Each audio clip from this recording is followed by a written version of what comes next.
Plantexamento valente o do Noia onte en Barraña. Os de Jaime Sánchez saíron de inicio a xogarlle de tú a un Boiro que partía a priori de favorito.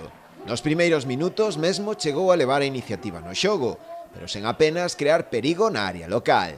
Pouco a pouco o Boiro foise asentando sobre o terreo de xogo, fundamentalmente grazas ao xogo polas bandas. Con este acoso, o primeiro tanto local non tardaría en chegar.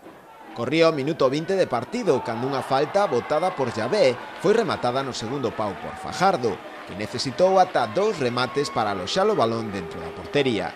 O gol espolearía os locais e noqueou a un Noia, que a partir de aí entrou nunha dinámica negativa no partido. Os de Lemos tiñan o dominio total do encontro, chegando con facilidade e mesmo perigo á área rival. Aínda non pasaran nin 5 minutos do primeiro tanto, cando os boirenses aumentarían a súa renda.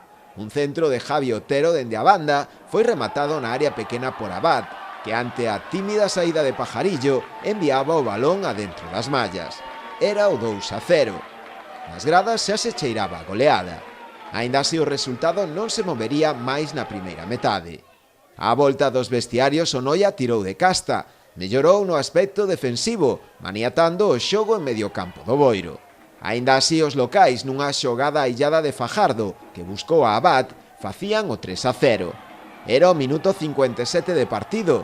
A partir de aí o Boiro levantou un pouco o pé do acelerador, momento que aproveitou o Noia para recurtar distancias. Piñeiro, despois dunha gran galopada, facía o tanto da honra, poñendo o 3-1 no marcador. A vitoria levou os de José Luis Lemos a asomarse á cabeza da clasificación, esa posición na que todos o situaban a comezos de curso. Pola contra, o Noia segue mantendo o faroliño vermello, con tan só 6 puntos no seu haber. Na próxima xornada o Boiro terá unha difícil saída ao enfrontarse ao Ourense. O Noia pola contra recibirá en San Lázaro ao Barbadás, equipo que o antecede na clasificación, cos mesmos puntos ca el. Un partido que os noieses deberán gañar sí ou sí, se queren ter aínda aspiracións a manterse na categoría.